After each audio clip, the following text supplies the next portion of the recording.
So once again, we're going to go ahead and continue on with chapter 3 here. So we save this part for the rest of chapter 3, which is important because when you are billing or invoicing your customers, you have to know that there's also other ways that you can also kind of kindly remind your customers, hey, don't forget that you owe me for this bill, right? So what you can do is you can produce a customer statement, okay?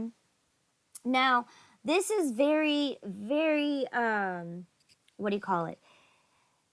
It's a widely used feature here on in QuickBooks, just because, for example, right, a credit card company, right, they're trying to keep track of you as a customer because you're taking your credit card and you're sending and you keep spending it and making charges here and there. And what they do is they always send you at the end of the month a statement, right? That gives you a list of all the transactions that you used with your credit card, whether you made a payment on it or whether you charged it or whether you took an advanced payment on it. And it gives you all the details with any financing interest that is collected on it. It gives you all the details. It gives you all of your account activities. So this right here is very similar, right? You could think of any other company that provides some kind of monthly statement. So phone bills, right? Electric company bills, right? Or even internet companies, right? They send you a bill with all the information and what your package includes, and basically it's basically a list of transactions that you have completed within the company, right? So in this case, that's exactly what we're going to be creating. Is we're going to make customer statements so we can mail it out to our customers so they can kind of are aware of what transactions have been completed, what bills have not been paid yet, etc., etc. So in this case, let's go ahead and take a look at this example here. Okay, so once again, we're going to go ahead and dive right into our working data file here. So this is a continuation of where we left off yesterday. So this is customers working data file.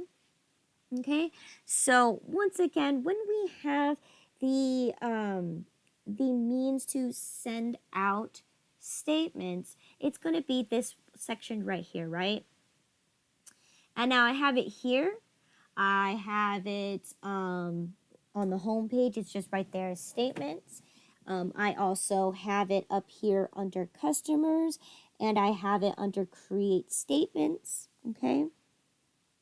And of course, if you actually go into the customer center, you're able to create statements here as well, right? You're able to right click them and be able to create a statement from there, okay? You can even do statement charges as well. Let me see. Yes, you can create, let me see. I don't think you can, yeah, statement charges, but you can't create statements here, but you can create your report here, which essentially you can create your statement through there. But most cases, for the statements, it's not as obvious or not as visible as the other transactions, just because, once again, it's ideal to use a customer statement, but some companies, they don't need to provide customer statements. Okay, so once again, those were the three ways that we can enter in a statement. Okay, now note that there's a difference between statement charges and actually creating the statements themselves. Okay, now as you can see, statement charges, this little button here is in case for any reason that an individual customer decides to fault on their payments, miss their payments. That's where you can enter in all of those extra fees and place it onto their statement, so then they know and that they're aware of why they get charged for this, okay? Oftentimes when that does happen, when a customer does not pay and you have to add these additional charges, then there's a way that you can actually finance those charges as well, and we'll talk about that in a second. But let's talk about creating those statements. So right here on the home page, I'm going to go and click on here, and this is the creating the statements window. Before we can actually preview what a statement would look like, let's go ahead and make the modification so we can go ahead and kind of set our statements the way that we want them. Okay, so let's start off first with the date that we're going to be having our statement date available for. So this one says, again, everything that you do in QuickBooks is always going to pull us up to date to here, but this is a retroactive kind of transaction. So I'm going to say that this one is for the month of March 31st of 2021. And that's just the statement date, okay? That means that is the last date of the transaction. So anything that it falls after that, any orders after that, it's not going to appear on your statement, okay? And here is where you can toggle the time frame that you want to show as far as the amount of invoices, the activity that a customer has done. So in this case, I'm going to go ahead and I'm gonna make it from January 1st all the way to March 31st. So that means my statements are quarterly statements. Every 3 months, I will send out a statement that gives every customer basically an overview of all the transactions and activity they have done for the company. Now here we're going to go ahead and take a look at the options that you can to whom you want to send them out to. So here you can send them out to all of your customers, okay? If you're not wanting to send it out to all your customers, you can select which customers you want to choose. You can also have the option to just send one person at one time or just send one statement only, okay? And then other ones is you can also do based on groups, so customer types, or you can choose based on what kind of method that they prefer to be sent as. In this case, boom, I'm going to say that I want to do everybody. Okay, so once again, you can pull up that customer list if you are not sure who you want to send these statements out to. But in this case, I'm just going to go ahead and say I want to send a statement to everybody. Okay. Now, the next set of questions or preferences on the right side of the window is pretty much going to filter out all of your customers, so then you don't necessarily send unnecessary statements to customers, okay? So let's take a look at our option here. The first one's going to be what kind of template. So in this case, I believe this one's the only one that they have. We haven't made a customized statement template yet, but once again, you can choose if you are making it particular to your company, right? We talked about customizing in chapter 7. So right here, you can create a custom statement report to reflect, that this came from your company, okay?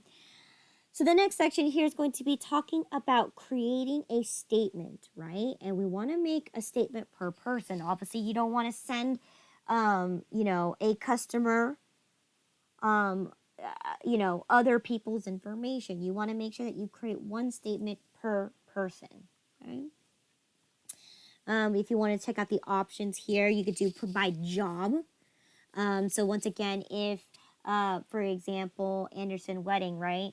He has multiple jobs that are underneath Anderson Wedding, like, because like every person that uses Anderson Wedding, It's based per couple. So you can create statements based on job, but most cases you definitely want to make it for per customer, because your business is tailored to not just only just one company or one group. It's meant for individuals as well. Okay, so in this case, I'm going to make one for everybody. Okay, one per person. Okay. Now, here are the questions that you want to know here. Like, do you want to show invoice item details on the statement? Yes, that would be nice. So instead of sending that you have invoice 201, but there's no detail underneath it, no. I'd like to be very precise on what exactly they actually had, okay, or what they purchased from me. Print statements by billing address zip code. You could do that too. Print due dates on transactions. Yes, that is a mandatory thing, because the great thing about statements is you can also create another invoice to kind of remind your customers, hey, don't forget you have an option to also pay me as well. Okay, because most statement dates anyway, or statements that you normally get in the mail anyway, you get the billing information, you get the amount of transactions you've completed, and then the next page after that is going to be making a payment. So yes, I want to be able to have all this information there and make sure that I print those due dates on there, right? Now, here's things that you don't want to create statements for, okay? So number one, or I guess in this case, the first thing says here, anybody with zero balances. Yes, I do not want to bother people who do not have any customer activity with me or haven't had any in a long time. So in this case, anybody with a zero account balance or zero activity, I don't want to bother them and send them a statement, because their statement's going to say, hey, customer, you owe me $0. That's a waste of paper. Okay. And and then on top of that, if someone sees that, they're just going to be like, what? Why are you sending me a zero statement balance? I know I'm zero. I paid you off a long time ago. So a lot of customers don't want you to bother them unless, again, you're sending promotional coupons, whatever it is. But in this case, nobody wants to receive a zero statement. It's a waste of paper, and it can angry a lot of customers. Right? People with balances less than. So you can choose to create some kind of boundary, or in this case, right, if someone owes less than that, then you don't have to send them an invoice or send them a statement at this point, because they don't owe you that much money. So in this case, I do not want to create anybody with a balance less than zero. Okay, so in this case, I am not going to choose that one. The next one is, again, with no account activity. Of course, I don't want to bother people, especially if they haven't done anything for me, or maybe someone has gotten something from me after the statement date. I'm not going to send them anything, right? Or anything that had the year prior to that. I do not want to have any activity there. And then last but not least, for inactive customers, that's definitely, you don't want to send an invoice to someone who is inactive, because they would care less if they receive something from you. They just put you in the trash immediately, because it's like, why are you bothering people that you haven't talked to in over however many years that they were inactive to you? All right, so that's what I want to set here. Okay, and let's go ahead and preview what those statements look like. Okay, so this is here. I know it's very tiny, but if you use your little mouse here, it kind of makes it a little bit bigger, that enough to that you're able to read it. But here basically gives you what the statement should look like, right? So this is, for example, this is for Miranda's Corner. So here's a nice little activity that they've done between January and March. And here, if you actually click off, down below gives you details on what is there here and what the amount is due, which is this Miranda owes me $1,191. Okay, and anything that's statement past due, all those things, right? That's once again, that's what a statement does. It gives you the account information. In this case, I also added what they received from me. So here, as you can see really carefully, it says that they ordered a camera and a lens for me. So in this case, I'm giving them account information, but also details of what they've ordered from me. And of course, a lot of them have due dates on them.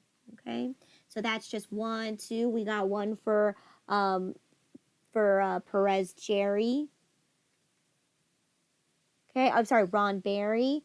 And then we have Bob Mason here. So Bob Mason is one of those customers that has done a lot of activity with us. Okay, and here it shows what he's paid for, and then it basically at the end of the day, this is how much he owes me. He still owes me $801.47. Okay. So that's what you can do for statements, okay? And in order to exit out this window, you just click that close button. So that's what it looks like because I'm just using the regular Intuit standard one here. But remember, because I toggled all of these filters, I basically said, don't send a statement to someone who doesn't have any activity or any account balances or anything like that. Only send the ones that are active, that fall within the transactions of activities between January and March. So therefore, only 4 people have account activities and overdue balances. Okay. Yes. Any question? So you're not supposed to check here the with no accounting, with no account activity, no? I did check with no account activity. But you have to check that or no? If you don't want that to print on the to see on the statement, you're not supposed to check, no? You just check what you wanna have on the statement, no? No, Or okay, the bottom section here is the people that you want to send it to. Okay? The okay. top part right here is what you want to be printed on the statement. Select additional options. So you go to the template, and then there you select the option. One per person, show invoice in details. But here you check what you say that we don't want to see with no account activity. You don't want to send to this person. If you check that, you're gonna send to that person too, no? Yes, I yes, don't know. yes, yes, Yeah. yes. Ah, okay. If you, let's say if I uncheck that, then Mm-hmm. it will So you pull don't up want that. everybody who has You, no account activity. And yeah. So if you do not check it, because the question says do not create a statement for. oh, okay. I didn't see that. Oh, sorry. Mm-hmm. My fault. So in this Sorry. case, I do not want to I do not want to create a statement for people with no account balances or I account missed activity. the sentence there. Sorry. No worries. Okay. Okay. So, all right, any other questions? So right there, I only have 4 people who are active customers that have account balances, and um, yes, and we got to take a look at what each statement looks like. Okay. Any questions? Okay. No. Yeah, down here you have the option to print them out and mail them out, or you can have the option to email it. So depending on, with nowadays, right, a lot of people prefer paperless statements. So you can have the option here to either print it and mail them out, or you have the option to email them. Okay, So that's what's cool here. All right. Now, let's say, for example,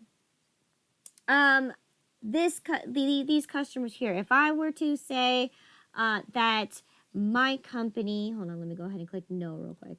If my company, right, says that anybody who still owes me money, right, and it's been quite some time now, because it's March 31st, right? I'm saying I'm fast forwarding. Anybody that has an account balance overdue, I'm going to go ahead and charge them an additional fee on that. Now, how do I do that? Is right here, assess finance charges. So if I click on this assess finance charges, it's going to give me a window that says you need to set the preferences. And I click yes. What's going to happen here is that for all the people who owe me money, I'm going to tack on there an additional fee because they have overdue balances in their bank account, or I'm sorry, in the account with me, and they haven't reduced it or made any payments. It's overdue. So in this case, this is where I can set up some options that I can that when I do assess these finance charges, that it will appear on their statement saying that they owe me money. Okay, they owe me additional more money because they did not make any payments to me. So let's take a look here, okay? Annual interest rate. In this case, I believe it is 10%. I'm going to charge them 10% annual interest, okay? All right. And then let's see. Next question is going to be minimum finance charges. So I'm going to say that means what's the minimum that I can charge them? I'm going to say it's $1. Okay? That's the minimum that I will charge them. All right? Maximum is going to be based on that percentage right there. All right? Then the next one's going to be grace period. Now, you have an option, right? Sometimes you don't want to charge this interest right away, so you give them what's called a grace period, all right? Same thing when you have a credit card. They won't charge you interest until your grace period is over. That's exactly the same idea right here, right? You give them a warning. You say, hey, make your payment now, and if you don't make a payment within 10 days, I will proceed and I will charge you, and I will charge you based on this annual percentage, because that's the agreement terms that you signed with the paper, right? Everything is always legally documented before you provide the service, right? You have that whole waiver fee saying, do you understand the policies and the terms that you have if you're going to owe me on an account? You always have to have that waiver to make sure that the customer understands. If you choose to fault on your payment or forget to make a payment, you're going to be subject to be charged X amount of percent. You're going to be charged a late fee, okay? And those are all agreement terms that you're supposed to have done prior, okay? So in this case, I'm going to be giving a 10% charge here. I'm also going to, let me see. In this case, I'm not going to give them any grace period, right? Just because they owe me thousands of dollars, or some of them owe me $800. I'm not going to give them any grace period for this one, because in this case, most of the customers that I've listed, they've had multiple invoices with me, meaning they know they are a regular customer, so they know the rules very well. So I'm not going to give them any grace periods for that one. All right. Then the next section here is going to be finance charge account. So in this case, right, we're going to name this, or in this case, it's going to be actually account called finance charges. Okay. So once again, when we collect these finance charges, right, or in this case, it's an interest, right, or it's an interest income, right? Because we're charging them additional money, right? But not due to a sale. It's due to because they wanted to make payment plans with me, or they wanted to owe me money on an account. And because they missed their payment, or the amount is overdue, I'm subject to collect this money from them, and it's additional money. This is the account that I'm going to be collecting it under, is finance charges. Right? Assess finance charges on overdue finance charges. Yes. Okay. Okay. So make sure that you assess these finance charges on overdue finance charges. So yes. Okay. And then calculating charges from due date. Yes, you always want to make it on the due date, not the billing date. On the due date, right? If they miss the payment after the due date, then that's when you start assessing the finance charges. That should be recommended. All right, and then mark finance charges invoice to be printed. Let's see. I don't believe I have to select that one. I think I ignore that part. Okay. So now that I changed my preferences, that means every time a customer faults on their payment or has an overdue payment, they're going to be charged the 10%, no grace period, and the minimum payment or at least the minimum charge I'm going to be charging them is going to be $1. Now, if they have way more excessive amounts, then that's where it's going to be more than $1. All right. And I'm going to go ahead and save, or I click OK. Now, once you've done that, now you get this little window that tells you that these are the people who have overdue amounts. So, all 4 people, right? Mr. Ron Berry, he owes me $1, okay? Miss Maria Cruz owes me $129, okay? Mr. Tim Fang owes me $1, okay, because it's less than, right? So these are all calculated based off, they did the 10%, right? In this case, that's what I'm charging them, 10%, and it's obviously 10% is an annual interest percentage. So whatever 10% divided by 12 is, or in this case, this is 3 months. So it's going to be divided by 4. So that's how per interest works. Interest is percentage is based on an annual percentage. So that's how much I'm going to charge them annually. In this case, I'm doing it every 3 months. So that's what is it. That's why the $25, right? If it's less than what it's supposed to be, then it's going to automatically round up to $1. So, and then here, Mr. Bob Mason, since he owes me $801.47, he owes me an additional $34.19, and so on and so forth. And then again, Miranda's Corner owes me $51. So once I see this, I'm going to go ahead and click on assess these charges. Okay. Now I get that beep of approval. So let's go ahead and take a look one more time what my statement's going to reflect now. Because now with those changes, it's going to tell you right here down below. Or I'm sorry, within the actual thing right here, it's going to tell you that you got additional charge for that finance charges. So let me go ahead and find one of them so I can locate where it is. So finance charges for overdue amounts. Okay. So once again, we're doing this as a finance. Okay. So this is Mr. Ron Berry. Okay. He owes me $25. I'm trying to find where that $1 finance charge is.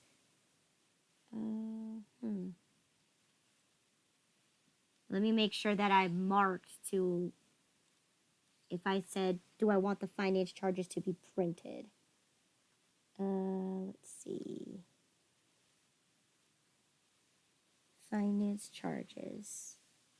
Oh, okay. I think so. I think I wrote, I didn't have the amount, so under my settings, I didn't have it. I had it as not appear on the statement. I had it to be wait to be printed for that.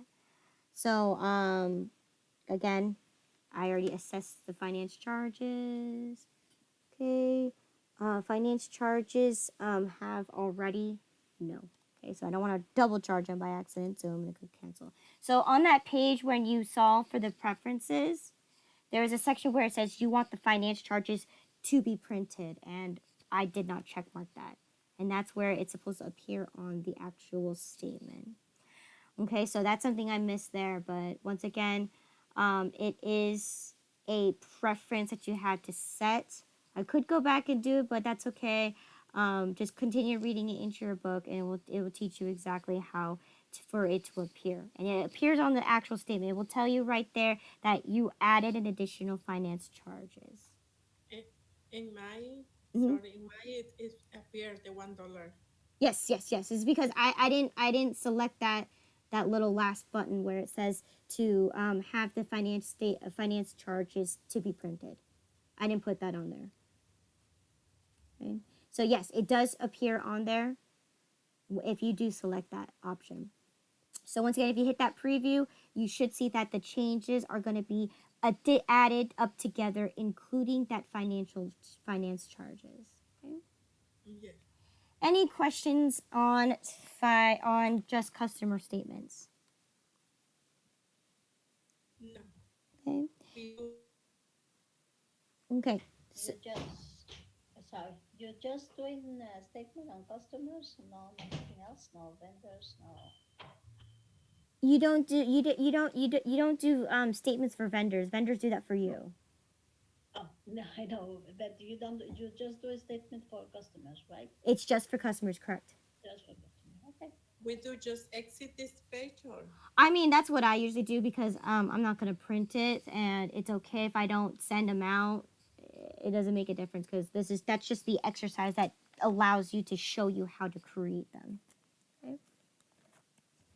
So any questions for customer statement? So once again, you can be adding in your financial. So this one I see, as you can see, now I have finance charges. So if I wanted to continue on, so again, if there's any more additional late fees, or maybe somebody forgot to pay for their membership dues, I can tack that right in there. All right.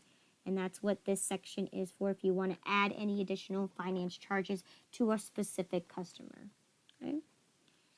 All right. Okay, if no one has any questions, the last section that I do want to talk to you guys about is going to talk about sales tax, okay? Now, if you go up to the vendor section up in this little section right here, you see this little manage sales tax.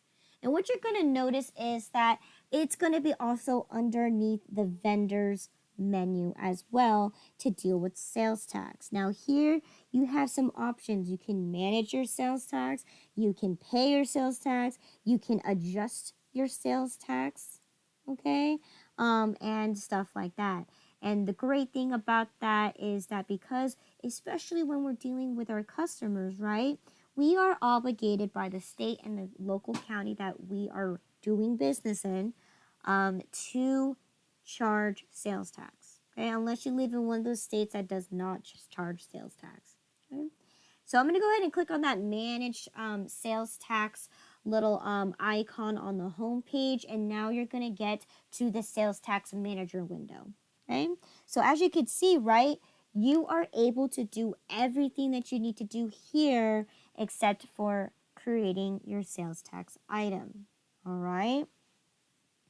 Now, once again, you can choose to set up your preferences. You could choose to pay for your sales tax liabilities. You could choose to run reports, whatever it is. You could set up or view your sales tax items as well.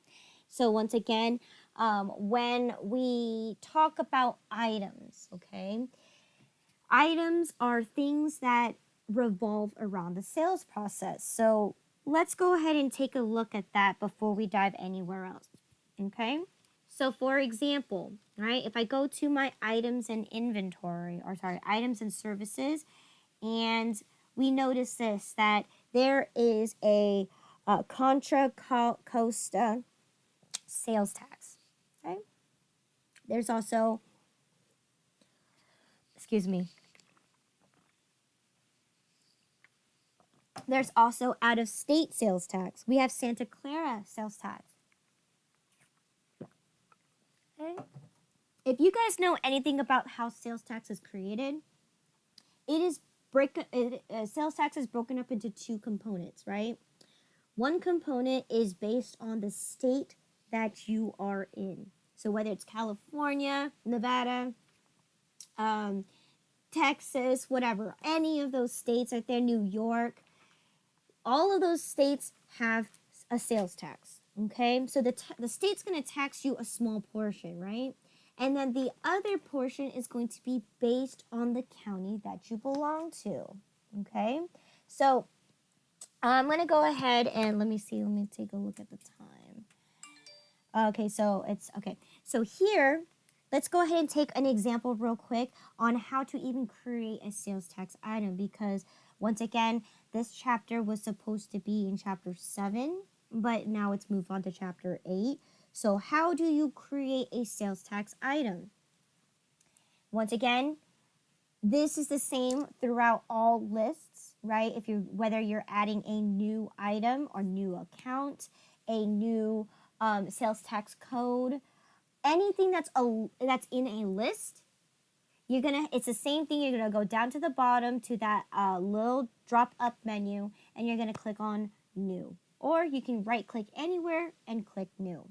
Okay, so here I have the options of what kind of item I can create, right? We'll talk about the inventory part in chapter 8, but I want you to focus on more so what a sales tax item is and what a sales tax group item is, okay? So a sales tax group, okay, and a sales tax item, I'll tell you the difference between them is if you are making payments, okay, because remember, when you charge sales tax, you're essentially collecting it for the government. That is not your money, right? You owe that money because it was your duty to collect it, because you are the state and the local county that you belong into, they told you if you want to do business here, you have to charge sales tax. Okay? So that's where this is the difference between a sales tax item and a sales tax group, is based on if whether your local agency or your state agency requires you to make payments that are separate. So for example, right, if so we live in Las Vegas, right? My agency, right? Or let's say I'm doing so my agency that I pay for the state could be separate from my county. I could be in Clark County. I could be in Henderson County. I can be in North Las Vegas County, right? Out of those 3 counties that I just listed out, they could have separate agencies that collect money for the city. And in this case, I don't know for sure, but if that's the case, then you need to create a sales tax group item, okay? And I'm going to show you what I mean by this, okay? So first one is let's just create our first sales tax item, okay? So in this case, right, I'm creating a sales tax group, and I'm going to go ahead and say this is going to be Nevada state tax, okay? And description, once again, is going to be sales tax, right, for state of Nevada, okay? And then how much is the percentage there? I believe it is 4.6%, okay? 4.6%. All right. And again, tax agency. So most cases, you need to be able to enter in your the state agency that you're making payments to for the tax that you collect. Okay. So in this case, I think it's the Equalization Board, State Board of Equalization. Okay. Now, because this is a California one, I'm just giving you an example here. So this one is going to be based on exactly the agency that you are going to be sending your money to, okay? So make sure that is clear. So here you go. I'm going to create my very first item, okay? it is for my Nevada state tax, which is 4.6%. Okay? Now, now I have my Nevada state. Now I need to create another item, which is going to be for the county that I am doing business in. So I'm going to create another sales tax item, and let's say this is for the Clark County, Clark County.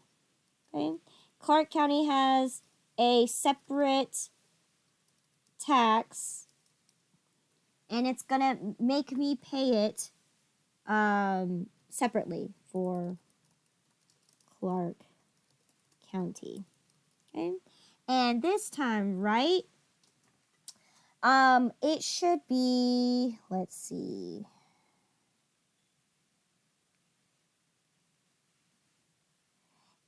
Ooh, let me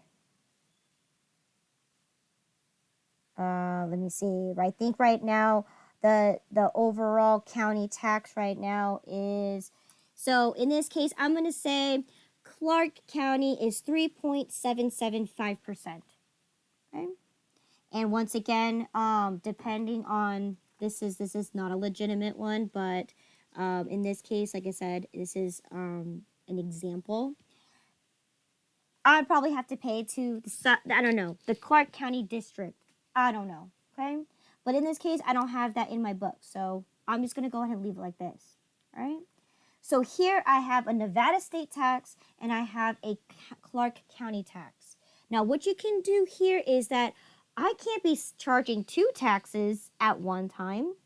I have to create what's called a sales tax group, because in this case, when I charge my tax, I'm not going to charge separately for state and then separately for county. I'm going to charge it together as an overall amount.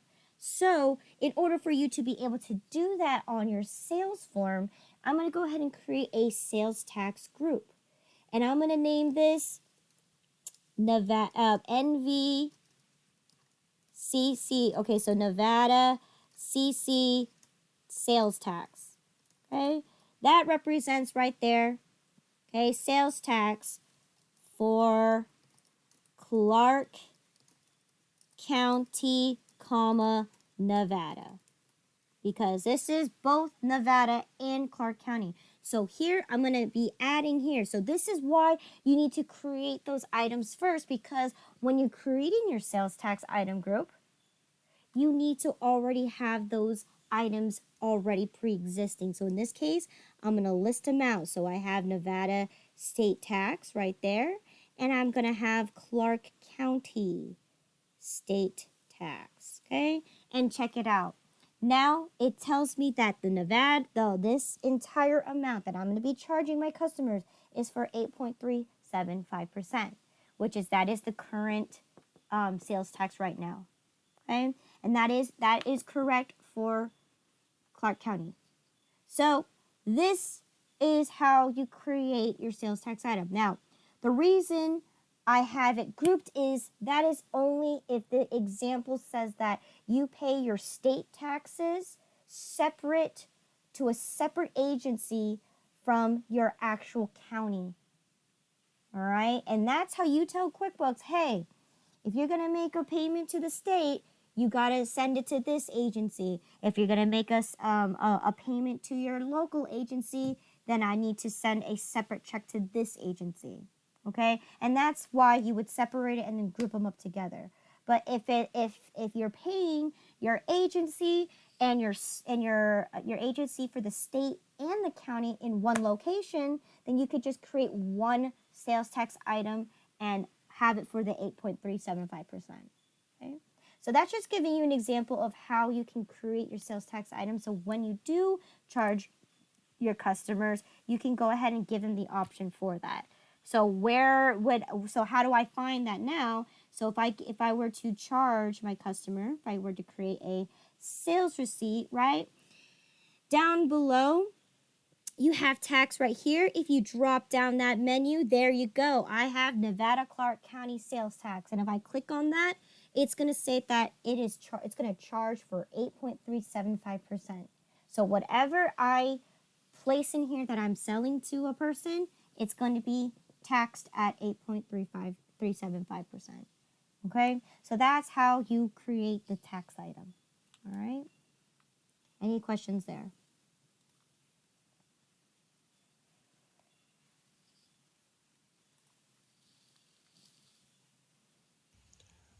No. Okay? So after I've already set up my items and as I charge my customers, what I'm going to do is I'm telling QuickBooks, hey, I'm charging this customer this sales tax item. So what it does is when it puts it on the form and the customers pay for it, what it does behind the scenes is it collects that money and it separates it so then you can go ahead and make those payments to your local agencies, okay? Now, nowadays, it's so easy to go ahead and just make a payment. So if I just went back to my manage sales tax window, so right here, manage sales tax, and I have the option to go ahead and click on pay my sales tax liability. Okay, so I can go ahead and click pay sales tax, and this is what happens. Now, most cases, what happens here, it gives you a list of all the taxes that you have charged and that you've done for sales, right? And this is the amount that you've collected so far. So far, I have a total of $132 for Santa Clara. For Contra Costa, I have $256. And then for this one, I don't know what this one is right here. But it's $104. So someone, or in this case, whoever was doing this didn't make clear sense of what item this was. But in that case, these are the amounts that I owe to the government. Okay, for every sale that I've done so far. So I can go ahead and choose each one. So I'm gonna choose the one for, actually let's do Contra Costa. Okay. And then I'm going to go ahead and click OK. All right. Keep number. Okay, hold on. Problem. Okay, cancel. I forgot to change the check number. So let's go back to the sales tax window. I'm going to say I'm going to make a payment to my Contra Costa. Right up here is going to be the check date. All right, I'm going to pay using my checking account. And I'm also going to pay, let's say I'm paying this at the end of March. Okay, show sales tax due information. Oh, okay, now I need to say, am I going to be writing a check? Now, in this case, this is if you use a check. There are many ways that you can actually revert this or not revert this. A lot of the state agencies, right, they're getting a lot smarter with technology. So they might actually require you to use an EFT or some kind of federal government protected means of collecting money through you electronically. All right, and we'll talk about what the EFTPS is, okay? So again, a lot of agencies, they're going to be setting up some means to be able to collect the money from you a lot quicker. But in this case, I am going to be writing a check. I'm going to say check number 6005. I don't know. Okay. And of course, I could even write this one saying I want this one to be paid off too. Maybe I want this one to be paid off too. And I'm going to click OK. And then once I get that beep of approval, therefore, I just paid off all of my liabilities. So if I actually take a look at my pay liabilities, they're all going to say you don't owe any money anymore because you already paid them off. All right. And where can we double check where our money has actually left our bank account is through the checking account. And then we could definitely see that I made a payment to the State Board of Equalization. Right here, check number 6005. I made a payment for all of these things. And it says split because they all were being paid to the same agency. Okay, if I double click on it, okay, it's going to show me the details that I paid all 3 counties for Santa Clara, Contra Costa, and then a random county. Okay. So that's how you can make a payment to your sales tax, and that's how easy it is. It's as simple as just a click of a button. You don't need to do anything more. QuickBooks already sets up the account for you and does it for you. Now, of course, on your end is that what you need to do is that you do actually need to create a vendor account before you could do any of those things, right? And that's where you need to go ahead and set up those sales tax preferences. So if I go back to my sales tax manager and I click on sales tax preferences, right? This is the same thing as going to edit preferences. And this time I'm in my company. So the question here is, do you charge sales tax? Yes, I do. How are you going to determine this, or how are you going to pay payments to them? So first things first is I can add my sales tax item. In this case, who's your frequent customer that you would normally have? Most cases, it's going to be someone that is a Contra Costa. Okay, let's just say Contra Costa is my main sales. Okay, so you can actually set them up so then every time you do your sales form, it's going to automatically say, okay, you're charging for this one. And you're not obligated to have a preference here, because if you have multiple locations, then no, ideally you shouldn't have anything there. Okay, and then here's going to be talking about how you are going to be assigning the sales tax code. So we were in chapter 7, we talked about sales tax code.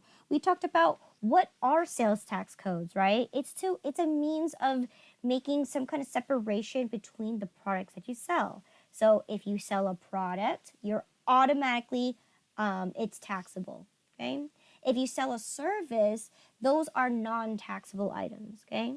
If you are selling food or non-perishable perishable goods, so anything that's a produce, fruits, meat, all of those are going to be considered non-taxable because it's a product that you're selling, but these have that, I don't know what that tax is called, but it is one of the taxes that you get exempt for. Alcohol has a certain percentage, right?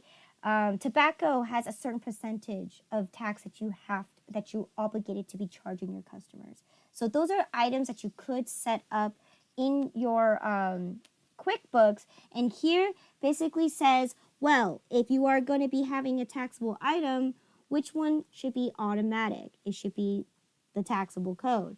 What if you have a non-taxable item, right? What do you also provide? Well, we also provide service items, okay? Okay. So once again, these are just preferences to set up so then when you do create your invoices or things like that, it just makes it a lot more easier. You don't have to toggle them all the time. They pretty much help you fill the invoice and sales receipt a lot quicker. Okay. And then last but not least, this section is going to be how often do you actually make your payments to sales tax. Now, it just depends on what kind of company you are. Okay, you can choose to pay every quarterly, monthly, or every annually. Now, once again, it depends on what kind of company you are. If you're a major corporation, you actually have to pay every week. Okay, especially those big companies like Walmart, Target, they're getting billions of dollars in sales tax. And what's the best way to collect the money from sales tax? Go after the corporations. So if you are a smaller type of business, you can get away with paying sales tax either at the end of the month, at the end of 3 months, or even at the end of the year, depending on what kind of business you are. All right, because if you're having not that many sales every day, they're not going to come after you for sales tax. They're going to let you collect it slowly and then pay them when it's time. So in this case, it's selected as monthly, which is completely fine. Okay, and those are just setting up those preferences. Okay, now once again, I was mentioning earlier, but I got sidetracked. You do have to have and set up your vendor, okay, ahead of time, because then there right there you can have a couple choices where if you are digitally sending them to your sales tax, you have to set up your account with them.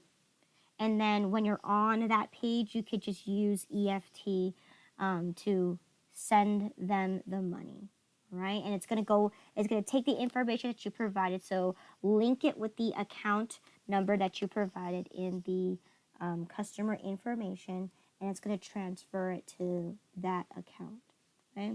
So once again, straightforward, but once again, this is not your bank, so it's just a means of way you can keep track of your transactions. All right, and that's it for sales tax, right? We talked about sales tax codes, we talked about how to set up a sales tax item, how to pay your sales tax. Pretty easy, pretty straightforward, right? If you don't want to do it up here, you could also always go to vendors, go to sales tax, and you have an option to pay for your sales tax. Okay. So remember, sales tax, it's going to be considered a vendor because it's someone that you owe money to, and that's going to be the government. So that's why it's under, it's going to be under your vendors more so for customers, because customers, you're charging them sales tax. You're not owing them, you're not owing any sales tax. You're owing the sales tax to a vendor. Okay. Any questions in regards to Chapter 3? Right.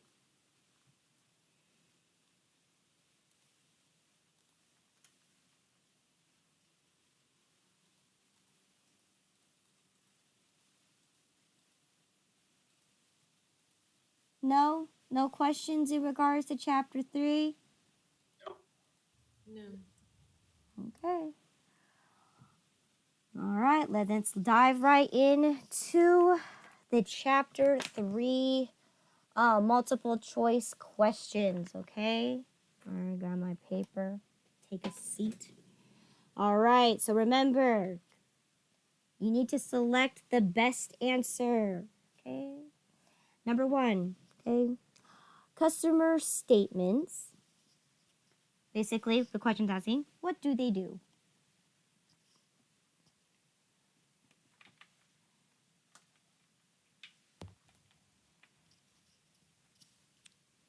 Would that be C? Let's see what C says. Okay, automatically assess and calculate finance charges. Now, is that what customer statements do? Do they just assess and charge money? It's A. No, it's A. It is A. It's to provide a summary of all the account activity that is between you and your customer. All right. So letter A is correct. Okay. Number 2. Okay. Which of the following options is not available on the available credits window?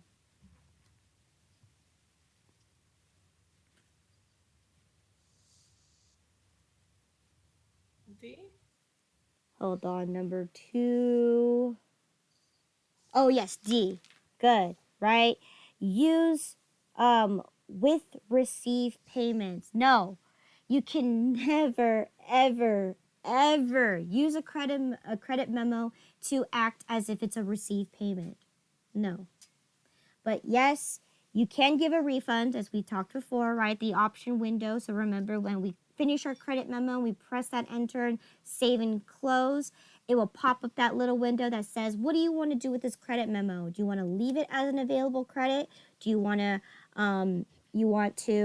give a refund, or do you want to apply it to an invoice? So in this case, number 2 is D. No such thing as using it for a received payment. Number 3, okay, delete the original invoice. Okay, hold on. Okay, delete the original invoice.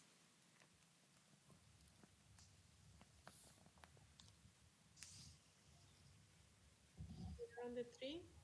We're on number 3. That's C, right?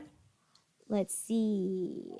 For number 3, okay, any of the above, which is A, create a credit memo using the bad debt item, and then apply it to a credit to the past due. Or B, create a credit memo for the amount of the past due invoice and retain is an available credit. Okay, so I am this is a confusing question. However, the answer is B. Delete the original invoice, okay? If you create a credit memo for the amount of the past due invoice, that's a weird question. I would throw that question away. It's not even a complete question, to be honest. But the answer is B, because I'm assuming they want the correct way to do it. So, or in this case, if it's asking you, why would you delete a scenario, and B would be the answer. All right. That would be maybe change, right? Uh, Decide. We change the number and the. right, but in this case, you would delete this one. No.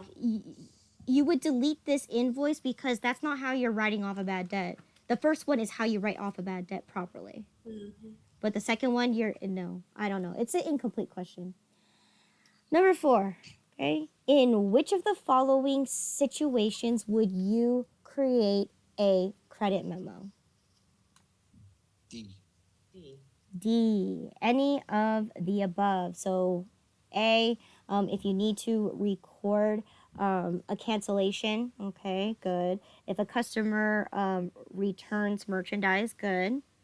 And C, if a customer requests for a refund, good. Number 5, okay. The credit memo number should be D. D. That's correct. Number 6, okay, you need to issue a refund to a customer, okay, and the customer originally paid with a Visa credit card, okay. How do you issue the credit? D. D. D. Number 6 says pay the refund through the customer's credit card. Yes, right? Always option. You can, if they want cash, you could do that too, but not recommended. All right, number 7. Okay. Your company policy is that each finance charges, okay, should be at least $5. Okay. Where is the best place, okay, to set this value in QuickBooks?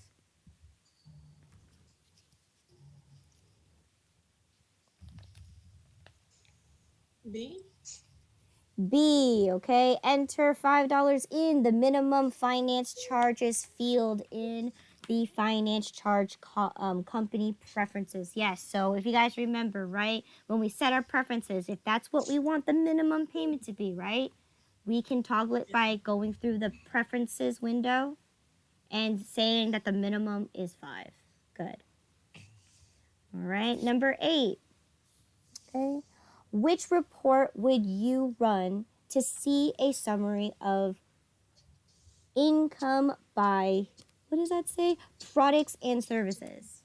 Oh, I didn't talk about reports, huh? So summary income by products. A. A, right? The sales by item summary, yes. So in this case, right, we're looking at how do you create a report that's going to reflect the total amount of sales for each item or whatever service that you provide. This A is the correct answer. You wouldn't do it by customer summary because that's just going to give you what the customers bought from you. Let me see. Customers open balances, basically same thing. You're just going to look at how they owe you the money through invoices.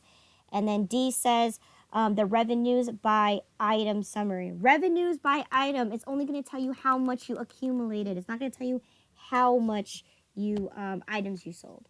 Okay, good. Number 9, which of the following is a way to issue a credit? C. Number 9, C is correct. You're going to create a credit memo.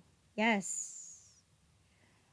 Number 10, which type of business would most likely use a batch invoice? A. A, right? Gym club or anybody that has some kind of monthly charge or membership dues. So something like that. A is correct, right? It wouldn't be for a home builder because that one you could do progress invoicing for, which we'll talk about in the next chapter. Accounting and tax businesses. No. And then a retail store. Obviously, a retail store is not going to charge you a membership due unless you sign up for something from them. Okay. So maybe you sign up for like an all access, some kind of something with a membership. Okay. Number 11. Okay. A past due invoice contains items that were taxed and items that were not taxed. How would you write off this invoice, okay, as a bad debt? So we talked about this. C. C. C, right? C, you would just create a credit memo, okay, with the 2 bad debt items, one obviously with the taxable item and one without. That's correct. Okay. Number 12. Okay, because that's how it will revert the tax. Okay, if you got to leave that item taxable and it will calculate for you. Number 12. Okay, which statement is true?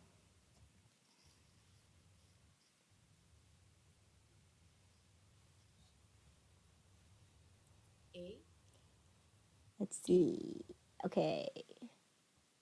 Okay, if you assess finance charges for one past due customer, okay, you have to assess them for all past due customers. That is true, right? You can't just charge one person money and the other person no money. All right? So that is kind of true, but it also depends on what your circumstances are when it comes to past due. Like, is it if they just have an overdue amount? So that's kind of half true. So A is kind of half true. But are you obligated to do it? No, you're not obligated to do it. You must review before you print it, right? What do you mean? I mean, sometimes depending on whoever the position is, if they remember to preview it, they could. Okay. Let's see. But D is actually the correct answer for this one. This is what this is number 12. Yeah, D is the correct answer for this one. That you can create a statement for a single customer. Hold on. Which statement is true? That you can create a statement for one customer. Yes, you can, right? We saw the options, right? You could choose all customers, you could choose multiple customers, or you could choose one specific person. Okay. All right. Number 13. Number 13 asks, okay, after issuing a refund check. C. Okay, the original invoice is marked refunded and the remaining credit fields is 0. Okay, now that is if you are writing off the bad debt. Now in this case, I'm just giving a customer a refund for for whatever product that that I sold to them, and they're just getting a simple refund. So in this case, C is not the correct answer. A. The credit memo is to make for the refund, and the remaining credit field is 0. Hold on. Let me reread that again. The credit memo is marked refunded, and the remaining credit field is 0. Well, that's the original invoice. We're talking about the credit memo here. The credit memo will tell you, your invoice is going to tell you whether it's been paid or not. I think it's D. The original invoice is 0. That's only if you're using the credit memo to apply to reduce it as a bad debt. So C is not technically the correct answer. In this case, right, our only things that we see on an invoice is whether the invoice has been paid or not. It'll tell you whether it's past due or not, but it will not tell you if something is refunded or anything like that. It just says payment received, or the payment has been paid off. On a credit memo, once you issue that check, it will on the credit memo, it will say that it is marked as refunded, because this is the credit memo we're talking about. Okay, so A is actually the correct answer for this one. Okay. Number 14, which of the following is true? C, okay? Credit memos look similar to invoices, but perform the opposite. That is true, because that's the definition of what a credit memo is. Okay, good. Last but not least, question 15. Okay, in which of the following situations would you create a customer group? So this is the part I did not teach you, but if you did your reading, you should be able to answer this question. Any about above? So yes, D, any of the above. If you want to send statements to customers with open invoices, yes, that's the example that you did that's the example that's in your book. Mm-hmm. B says that you want to send notifications. Yes, you can do that using customer groups. You can send them mass emails. You can send them reminders. You can send them notifications. Okay. C, you want to take action for for vendors based on whether they applied that one for sure, yes. So in this case, D, all of the above is true. All right, I'm actually going to skip this section here just because we're running out of time. So right now it is exactly 3 o'clock. I'm going to go ahead and have you guys take your break here. But if you want to know the answers, if we have time at the very end of class, I can go over the answers with you for this section right here. Okay. All right, right now it's exactly 3 o'clock, so go ahead and take your nice 15-minute break. I'll give you an extra minute, so you guys please be back no later than 3:16, all right?